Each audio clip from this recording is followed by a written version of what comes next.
Hello दोस्तों, आप सभी का अपने चैनल पर स्वागत है। आप आज जो है सामाजिक अध्ययन में भारत की सत्ता के लिए यूरोपीय शक्तियों में संघर्ष, ये आपका टॉपिक है। आप ये क्लियर कर लेंगे। अभी तक हमने बहुत सारी जितने भी वीडियो डाली हैं फुल कंप्लीट एक एक शासन के विद उसका प्रैक्टिस, हमने इतना ऐसे करके आपको वीडियो डाली है। आप उम्मीद है आपको सारी वीडियो अच्छी लगी होंगी। और अगर आप पहली बार ये चैनल आप ये देख रहे हैं पहली बार, तो आपको यहाँ पर सिर्फ एक काम करना है। आप सबसे पहले चैनल को सब्सक्राइब कर लीजिए और बेल आइकन को प्रेस कर दीजिए, ताकि जो भी वीडियो बने वो सबसे पहले आप लोगों तक पहुँच जाएं। और पता है आपको, यहाँ पर तो आपको सब कुछ कम्प्लीटली प्रैक्टिस के साथ करवाया जा रहा है, जो कि अभी जो एग्ज़ाम होने वाले उसके लिए परफेक्ट हैं। तो चलिए आज का सेशन स्टार्ट करते हैं। और आपको पूरी वीडियो पूरी देखनी है, और आपको वीडियो हेल्पफुल लगे तो ज़रूर आपको लाइक करना है। चलिए, भारत की सत्ता के लिए यूरोपीय शक्तियों में संघर्ष। चलिए तो देखते हैं। हमारा भारत में व्यापार करने आई यूरोपीय शक्तियों में से पुर्तगाली, डच, डैनिश का पतन हो चुका था। अन्य यूरोपीय शक्तियाँ जैसे अंग्रेजी, फ्रांसीसी अत्यंत ही महत्वाकांक्षी थे। चलिए थोड़ा सा आपको जो हमने थोड़ा सा क्लियर कर रखा है आपका कि क्या क्या हम क्लियर करेंगे, वो चीज़ हम महत्वपूर्ण बिंदु देख लें। अंग्रेज एवं फ्रांसीसियों में संघर्ष व कारण, कर्नाटक का प्रथम युद्ध एवं परिणाम, कर्नाटक का द्वितीय युद्ध एवं परिणाम, और कर्नाटक का तृतीय युद्ध एवं परिणाम। ठीक है, तो और यहाँ पर आपका डुप्ली नीतियाँ। चलिए ये सब आपका कंप्लीट कर दिया जाएगा, फिर देखते हैं आगे। भारत में इस समय मुगलों का पतन हो चुका था। अब कोई ऐसी शक्ति नहीं थी जो इन पर नियंत्रण रखती। अतः ऐसी स्थिति में दोनों ही शक्तियों के लिए यह अच्छा अवसर था कि वे भारत में अपने प्रभाव को और अधिक बढ़ाकर उसे स्थायित्व तथा सुदृढ़ता प्रदान करें। अतः भारत में अंग्रेज और फ्रांसीसियों के मध्य संघर्ष आरंभ हो गया। इसके साथ ही 18वीं शताब्दी में यूरोप तथा भारत में कुछ ऐसी परिस्थितियां थीं कि अंग्रेज और फ्रांसीसियों में संघर्ष होना अवश्यंभावी था। अगला आपका, भारत में अंग्रेज और फ्रांसीसियों के मध्य सत्ता के लिए संघर्ष के कारण व्यापारिक प्रतिस्पर्धा। पहला कारण है आपका व्यापारिक प्रतिस्पर्धा। अंग्रेज और फ्रांसीसी दोनों ही शक्तियों ने भारत में व्यापार को उन्नत करने के लिए देसी राजाओं की राजनीति में हस्तक्षेप करना और उन्हें अपने प्रभाव में लाना आवश्यक समझा। फलस्वरूप दोनों शक्तियों के बीच संघर्ष हुआ। यूरोप में भी संघर्ष हुआ, उसको देखते हैं। 1740 में ऑस्ट्रिया और प्रुशिया के मध्य युद्ध हुए। अंग्रेज ऑस्ट्रिया की ओर तथा फ्रांसीसी प्रुशिया की ओर थे। यूरोप में हुए दोनों के बीच संघर्ष का प्रभाव भारत में भी पड़ा, और भारत में दोनों के बीच संघर्ष हुआ। भारत की राजनीतिक दशा। चलिए देखिए, यूरोप में भी संघर्ष हुआ। दो टीमें थीं, एक ऑस्ट्रिया की थी और एक आपकी प्रुशिया की थी। तो अंग्रेज और फ्रांसीसी दोनों अपोजिट टीमों में थे और उन्होंने युद्ध किया, और जो था इसमें भारत में दोनों के बीच संघर्ष हुआ, है ना, इसी के प्रभाव के स्वरूप। चलिए फिर भारत की राजनीतिक दशा क्या थी। औरंगजेब के पतन के पश्चात भारत में एक ऐसी कोई शक्ति न थी जो संपूर्ण भारत पर अपना नियंत्रण रखती। अतः ऐसी स्थिति में अंग्रेज और फ्रांसीसी दोनों को ही व्यापार के साथ ही राजनीतिक स्थिति सुदृढ़ करने का अवसर प्राप्त हुआ। इन लोगों को तो अपना अवसर मिल गया भाई। चलिए, उत्तराधिकार के संघर्ष में कंपनी की भागीदारी। हैदराबाद के निज़ाम उल मुल्क की मृत्यु के पश्चात उत्तराधिकारी हेतु नासिर जंग और मुजफ्फर जंग के बीच संघर्ष हुआ। इस संघर्ष में अंग्रेज़ों ने नासिर जंग और फ्रांसीसियों ने मुजफ्फर जंग का साथ दिया। उत्तराधिकारी युद्ध में दोनों कंपनियों का भाग लेना भी संघर्ष का एक कारण था। दक्षिण भारत में अंग्रेज फ्रांसीसी संघर्ष, अभी भी संघर्ष जारी रहा। अब ये साउथ इंडिया में देखिए कैसे हुआ। दक्षिण भारत में अंग्रेज एवं फ्रांसीसी दोनों ही शक्तियाँ अपने प्रभाव में वृद्धि के लिए प्रयासरत थी। ये दोनों यूरोप में भी एक दूसरे के प्रतिद्वंदी थे। भारत में अंग्रेज फ्रांसीसियों के मध्य संघर्ष कर्नाटक से प्रारंभ हुआ था। दोनों शक्तियों के बीच 3 कर्नाटक के युद्ध हुए, जिनमें से प्रथम आपका है कर्नाटक का प्रथम युद्ध 1746 से 1748 यानी 2 वर्ष के मध्य हुआ। तो संघर्ष की शुरुआत फ्रांसीसी गवर्नर डुप्ले ने की। अब पूछा जाएगा यहाँ पर क्वेश्चन कि कर्नाटक के प्रथम युद्ध की शुरुआत किस फ्रांसीसी गवर्नर के समय में हुई कि फ्रांसीसी गवर्नर के शासनकाल में हुई। तो आपको वहाँ पर लीनियर क्वेश्चन आएगा, वहाँ पर लगाना है आपको टिक। अगर लीनियर आएगा तो लिखना पड़ेगा फ्रांसीसी गवर्नर डुप्ले, और अगर आपका विकल्प वाला उत्तर आएगा तो आपको वहाँ पर गवर्नर डुप्ले पर टिक लगाना है। उसने मॉरिशस के गवर्नर लाबुर्दोने को अंग्रेज़ों पर आक्रमण के लिए बुलाया। डुप्ले और लाबुर्दोने की संयुक्त सेनाओं ने 1746 ईस्वी में मद्रास पर अपना अधिकार कर लिया। डुप्ले और लाबुर्दोने में वैचारिक मतभेद के फलस्वरूप लाबुर्दोने ने रिश्वत लेकर मद्रास अंग्रेज़ों को दे दिया, स्वयं वहां से चला गया। डुप्ले शांत नहीं बैठा, उसने पुनः मद्रास पर आक्रमण किया और उसने अपना अधिकार स्थापित कर लिया। मद्रास विजय से पहले डुप्ले ने कर्नाटक के नवाब अनवरुद्दीन से वादा किया था कि विजय उपरांत वह मद्रास सौंप देगा, किंतु उसने ऐसा नहीं किया। अनवरुद्दीन के पुत्र महफूज खान ने एक विशाल सेना लेकर फ्रांसीसियों पर आक्रमण किया। दोनों के मध्य मद्रास के निकट अड्यार नामक स्थान पर युद्ध हुआ, जिसमें फ्रांसीसी सेना विजयी हुई। इसके पश्चात डुप्ले ने मद्रास के निकट ही फोर्ट सेंट डेविस नामक किले पर आक्रमण कर दिया, किंतु अंग्रेज अफसर लॉरेंस की कुशलता के कारण उसको सफलता नहीं प्राप्त हुई। इसके बाद अंग्रेजों ने पांडिचेरी पर विजय प्राप्त करने के लिए प्रयास किया। संघर्ष इसी तरह चलता रहा, किंतु वो असफल रहे। ठीक है, तो इसी तरह बार बार यहाँ आक्रमण संघर्ष ये सब हुआ। किसी ने ऐसे ही राज नहीं किया, सभी को संघर्ष करना पड़ा और हमें ऐसे स्वतंत्रता नहीं मिली, हमें भी संघर्ष करना पड़ा।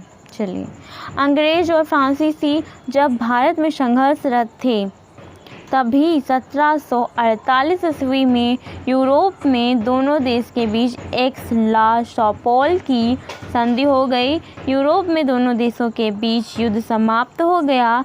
इस संधि का प्रभाव भारत में भी पड़ा, जिसके फलस्वरूप यहाँ भी दोनों के बीच युद्ध समाप्त हो गया। दोनों के मध्य हुई संधि के फलस्वरूप भारत में अंग्रेजों को मद्रास तथा फ्रांसीसियों को उत्तरी अमेरिका में लुइसबर्ग पुनः प्राप्त हो गए। अगला युद्ध है कर्नाटक का द्वितीय युद्ध। तो कर्नाटक के द्वितीय युद्ध में क्या हुआ देखते हैं। 1749 से 1754 ईस्वी में हैदराबाद के निज़ाम आसफ जहाँ निज़ाम उल मुल्क की मृत्यु के पश्चात नासिरगंज और उसके पुत्र मुजफ्फरगंज के भी उत्तराधिकारी का संघर्ष आरंभ हो गया। इसी समय राज सत्ता के लिए कर्नाटक में भी युद्ध हुआ। कर्नाटक में चंदा साहब अनवरुद्दीन को कर्नाटक का नवाब नहीं मानते थे, बल्कि स्वयं को नवाब पद का वैधानिक अधिकारी मानते थे। अपने उद्देश्य की पूर्ति हेतु उसने मुजफ्फरजंग और डुप्ले की मदद मांगी। डुप्ले ने इस अवसर का लाभ उठाया। फलस्वरूप डुप्ले, मुजफ्फरजंग और चंदा साहब के मध्य एक संधि हुई। तीनों की संयुक्त सेनाओं ने कर्नाटक के नवाब अनवरुद्दीन पर आक्रमण कर दिया। अनवरुद्दीन पराजित हुआ और मारा गया। चलिए, सब युद्ध हुआ पूरा, इतने बार आक्रमण हुआ, अब आखिर में यही हुआ कि अनवरुद्दीन पराजित हुआ और मारा गया। तो युद्ध का परिणाम हमेशा घातक होता है, जिसमें देखिए उसके फलस्वरूप अनवरुद्दीन जो है वो पराजित हुआ। चंदा साहब ने डुप्ले की मदद से कर्नाटक पर अधिकार कर लिया। चलिए, तो अंग्रेज़ों का यही काम था कि एक की मदद और दूसरे को मारना, फिर दूसरे को भी वो मार ही देने वाले हैं। ऐसा नहीं कि वो बड़े अच्छे बन जाएंगे, और उन्होंने बड़ा अच्छा सब कुछ किया। तो दक्षिणी की सूबेदारी को लेकर नासिर जंग और मुजफ्फर जंग के बीच हुए संघर्ष में नासिर जंग ने मुजफ्फर जंग को पराजित कर दिया। दिसंबर 1750 में नासिर जंग मारा गया और मुजफ्फर जंग को दक्षिण का निज़ाम बना दिया गया। मुजफ्फर जंग को उसके सरदारों ने मार डाला। 1751 में फ्रांसीसी सेनापति बुसी ने निज़ाम उल मुल्क आसफजाह के तृतीय पुत्र सलावत जंग को गद्दी पर बैठा दिया। बदले में सलावत जंग ने आंध्र प्रदेश का हिस्सा फ्रांसीसियों को दे दिया। ये देखिए, ऐसे ऐसे ये उपकार हुआ और ये हिस्सा भारत का उनको मिलता रहा, फ्रांसीसियों अंग्रेज़ों को, और उन्होंने तभी तो अधिकार जमा लिया। ऐसे किसी का अधिकार जमा पाना मुश्किल ही नहीं, नामुमकिन था। पर क्या बताएं हमारा देश और हमारे देश के देशवासी। चलिए देखते हैं आगे। उत्तरी सरकार जिसे कहा जाता था। चलिए, फिर इस प्रकार कर्नाटक के नवाब चंदा साहब और दक्षिण भारत के निज़ाम सलावत जंग पर फ्रांसीसियों का पूर्ण नियंत्रण स्थापित हो गया था। देखिए, उन्होंने अपना नियंत्रण स्थापित कर लिया। किन लोगों ने? फ्रांसीसियों ने। अर्काट का घेरा 1751। चंदा साहब डुप्ले की सहायता से तिरुचिरापल्ली का घेरा डाले थे। अनवरुद्दीन का पुत्र मुहम्मद अली तिरुचिरापल्ली में शरण लिए था। मुजफ्फर अली ने अंग्रेज़ों की सहायता मांगी। अंग्रेज़ तैयार हो गए। इसी समय अंग्रेज़ युवा क्लर्क रॉबर्ट क्लाइव ने अर्काट पर आक्रमण कर दिया, अधिकार कर लिया। चंदा साहब ने अपने पुत्र रज़ा खां को पुनः अर्काट जीतने के लिए भेज दिया। अब क्या हुआ देखते हैं। युद्ध में क्लाइव को सफलता मिली। छल से चंदा साहब की हत्या कर दी गई। चलिए, बचाया किसने था? मदद किसने की थी? चंदा साहब की। फ्रांसीसियों ने। फिर कैसे युद्ध हुआ? अंग्रेज़ से, और अंग्रेज़ों ने मार डाला। चलिए देखते रहिए फिर आगे आगे होता है क्या। मुजफ्फर अली को कर्नाटक का नवाब बना दिया गया। फ्रांसीसियों की स्थिति कमज़ोर होने लगी थी। डुप्ले की गिरती साख और घटते महत्व को देखकर 1754 में फ्रांसीसी सरकार ने डुप्ले को वापस बुलाकर उसके स्थान पर गडेहू को भारत भेज दिया। उसने अथक प्रयासों से 1755 ईस्वी में अंग्रेज और फ्रांसीसियों के बीच पांडिचेरी की संधि हो गई। इस संधि के अनुसार अंग्रेज और फ्रांसीसी दोनों ने ही एक दूसरे को आश्वासन दिया कि वे भारतीयों के आंतरिक मामलों में हस्तक्षेप नहीं करेंगे। दोनों ने एक दूसरे के विजित प्रदेश वापस कर दिए। कर्नाटक का तृतीय युद्ध 1756 से 1763 ईस्वी में। तो कर्नाटक का युद्ध कब हुआ ये क्वेश्चन आ जाएगा, आपको टिक लगाना है 1756 से 1763 के बीच। तो 1756 में जब यूरोप में सप्तवर्षीय युद्ध प्रारंभ हुआ तो भारत में भी अंग्रेज और फ्रांसीसियों के मध्य युद्ध आरंभ हो गया। फ्रांसीसी सरकार ने 1758 में काउंट लाली को सरकारी सेना के साथ भारत भेजा। लाली ने जून 1758 ईस्वी में फोर्ट सेंट डेविड किले पर आक्रमण कर अपना अधिकार कर लिया। दिसंबर 1758 ईस्वी में हैदराबाद ने बुस्सी को बुलाकर उसने मद्रास पर आक्रमण किया। बुस्सी को बुलाना लाली के जीवन की महान भूल थी। बुस्सी के वहाँ से जाने पर अंग्रेज़ों ने उत्तरी सरकार पर अपना नियंत्रण कर लिया। जनवरी 1760 में वांडीवास में कहाँ पर? वांडीवास में अंग्रेज और फ्रांसीसियों के मध्य युद्ध हुआ। इस युद्ध में अंग्रेज सेनापति आयरकूट ने लाली को पराजित किया। 1763 ईस्वी में यूरोप में अंग्रेज और फ्रांसीसियों के मध्य पेरिस की संधि हुई। इस संधि के परिणाम स्वरूप अंग्रेजों ने भारत में पांडिचेरी, चंद्रनगर और फ्रांसीसियों को लौटा दिए। उन्होंने यह शर्त लगा दी कि फ्रांसीसी अंग्रेजों का विरोध नहीं करेंगे। चले, अब फ्रांसीसी अंग्रेजों का कोई भी विरोध किसी तरह नहीं कर सकते हैं। अब तो उनको जो है संधि का जो है बॉन्ड वही क्लियर करना पड़ेगा ना, क्योंकि उन्होंने कर ली है संधि। अब चलिए इससे देखिए आगे क्या होता है, आगे क्या हुआ, होने का तो छोड़िए, क्या हुआ वही देखते हैं।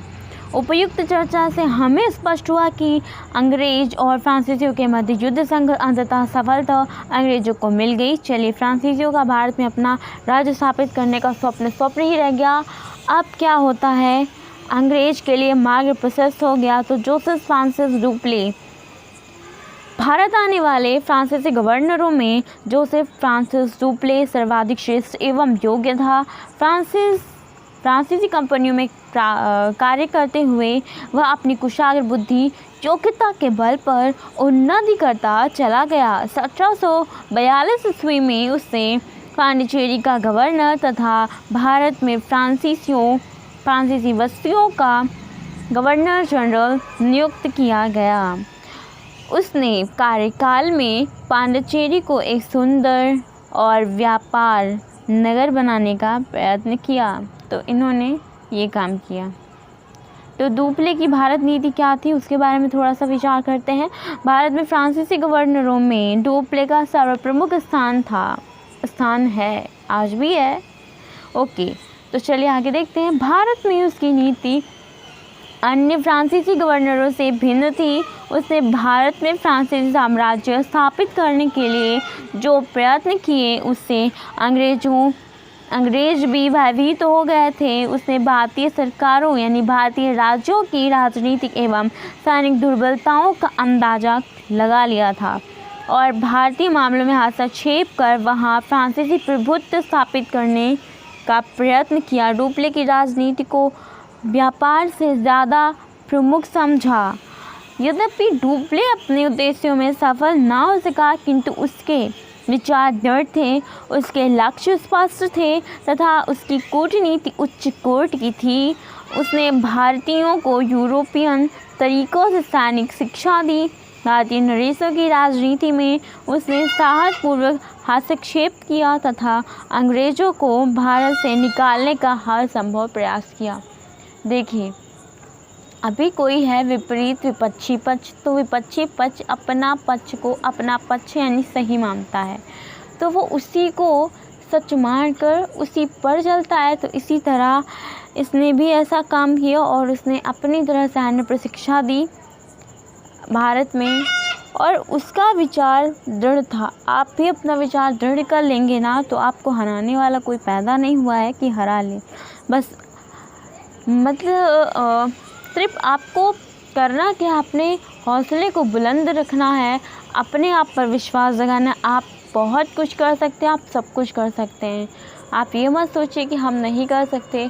जो आप कर सकते हैं शायद ही वो कोई और कर सकता हो। आप इस तरह सोचिए और आपको बहुत कुछ हासिल होने वाला है, ये तो पक्का है।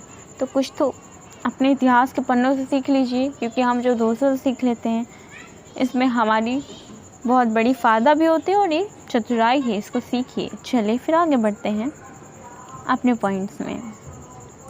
यद्यपि धन के अभाव में अपने हठीले स्वभाव, फ्रांस सरकार का असहयोग, गलत नीतियों आदि के कारण डुप्ले भारत में सफल ना हो सका। तथापि इसमें कोई संदेह नहीं कि फ्रांसीसी कंपनियों द्वारा भारत भेजे फ्रांसीसी गवर्नरों में डुप्ले सर्वश्रेष्ठ था। वह ऐसा फ्रांसीसी था जिसने भारत में फ्रांसीसी साम्राज्य स्थापित करने का स्वप्न देखा।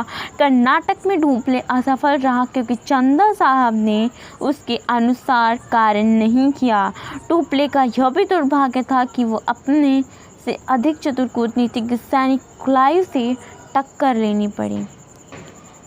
भाग्य भी दुर्भाग्य बन जाता है कभी कभी। समझना तो कुछ चीज़ों को पड़ता है जो हमें खुद भी समझकर चलनी पड़ती हैं। चलिए, प्लासी का युद्ध 1757 में हुआ। ये देखिए, बहुत इंपॉर्टेंट क्वेश्चन यहाँ से बनने वाला है। जो जो चीज़ हम बताए जा रहे हैं कि वो टॉपिक बहुत इंपॉर्टेंट है, कहीं ना कहीं वो चीज़ें आ चुकी हैं एग्ज़ाम्स में, तो आपको प्रीवियस ईयर के एग्ज़ाम को हम मद्देनज़र रखते हुए आपकी तैयारी में पूरी हेल्प करने की कोशिश कर रहे हैं। आप बस इस वीडियो को पूरी अच्छे से सुन ही लीजिए, अगर देखना है तो आप देख भी लीजिए, क्योंकि हमारा उद्देश्य इस वीडियो को बहुत अच्छे से बनाना और आप लोगों की पूरी तरह से मदद करना है। आप लोगों को कुछ ना समझ में आए तो कमेंट कर सकते हैं, अपने दिए हुए टॉपिक को क्लियर करवा सकते हैं। हमारा उद्देश्य आपको संतुष्टि प्रदान करना है। चलिए, तो प्लासी का युद्ध कब हुआ, आपको आंसर करना है 1757 ईस्वी में। आपको ऑप्शन बहुत ही होशियारी के साथ दिया जाएगा वहाँ पर 1751, 1752, 1758, लास्ट में 1757। आपको कहीं 58 पे टिक नहीं लगा देना है कि आप 58 पे लगा दें, आपको 1757 पर ही लगाना है, क्योंकि वही ऑप्शन सही है। बंगाल के नवाब सिराजुद्दौला अंग्रेज़ों के बढ़ते प्रभाव से भलीभांति परिचित थे। अंग्रेज जब उसके आदेशों की अवहेलना करने लगे तो विवश होकर उसने जून 1756 ईस्वी में आक्रमण कर दिया।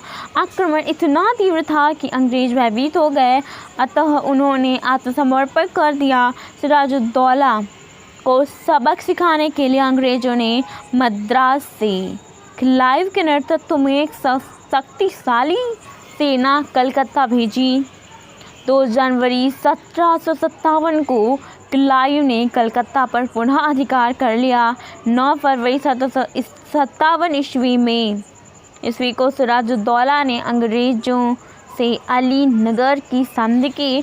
क्लाइव ने नवाब पर आरोप लगाया कि उसने अली नगर की संधि का उल्लंघन कर फ्रांसीसियों की सहायता की है। अतः 23 जून 1757 ईस्वी को अंग्रेज़ों सिराजुद्दौला के सेना के मध्य प्लासी का युद्ध हुआ।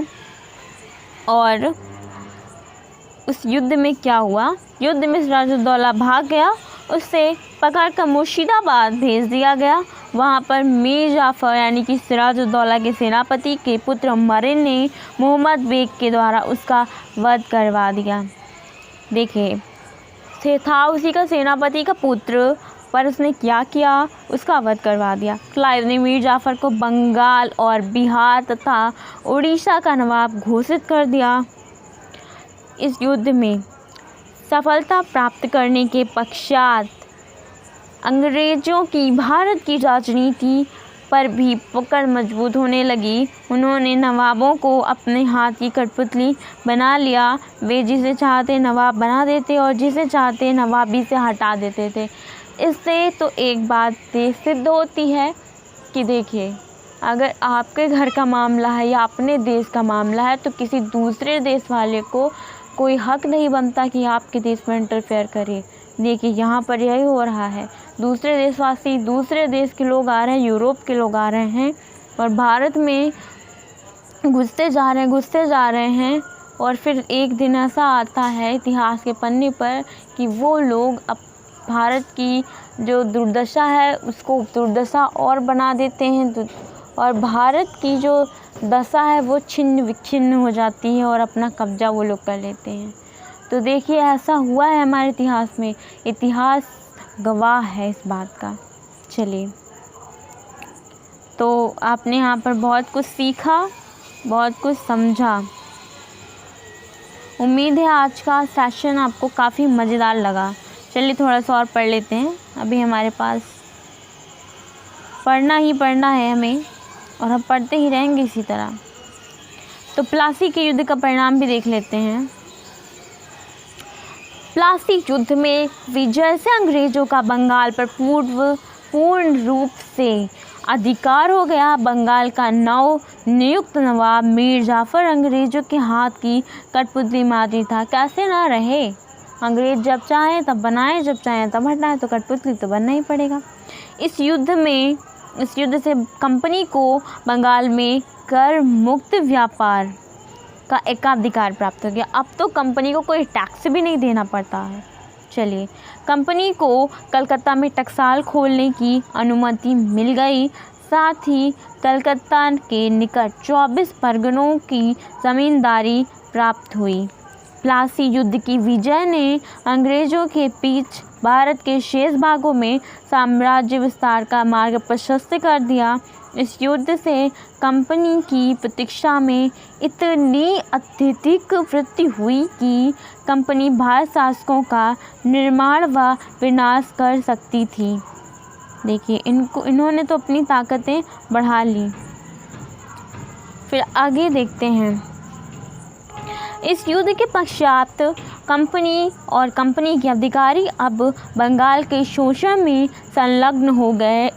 उन्होंने जितना हो सकता था उतना बंगाल का शोषण किया। प्लासी युद्ध में विजय से अंग्रेज़ों का नैतिक पतन हो गया। उनका अब एकमात्र लक्ष्य धन एकत्र करना हो गया था। वे नैतिक अनैतिक सभी साधनों से धन एकत्र करने में संलग्न हो गए और इसने भ्रष्टाचार और अधिक बढ़ गया। भ्रष्टाचार तो आज भी कम पड़ा है नहीं पड़ा है, आप सब जानते ही हैं। तो चलिए, आज का सेशन उम्मीद है आपको पसंद आया। आप अपने वीडियो को, ये अभी आपका वीडियो ही ये और आपका चैनल है, तो अब आप अपने चैनल को सब्सक्राइब कर लीजिए और बेल आइकन को प्रेस कर दीजिए। कमेंट ज़रूर कीजिए, अच्छा लगे बुरा लगे कुछ भी लगे, बोलना आपका अधिकार है, आप बोल सकते हैं। तो कमेंट बॉक्स आपके लिए बना है, आपको वहाँ पर अपना कमेंट लिखना है, आपका अपना कमेंट। चलिए, और सेशन को लाइक ज़रूर कीजिएगा। चलिए, तो आज लेते हैं विदा। कल फिर आपको नई वीडियो के साथ, नया टॉपिक के साथ मिलेंगे। चलिए, तो बाय बाय, टेक केयर।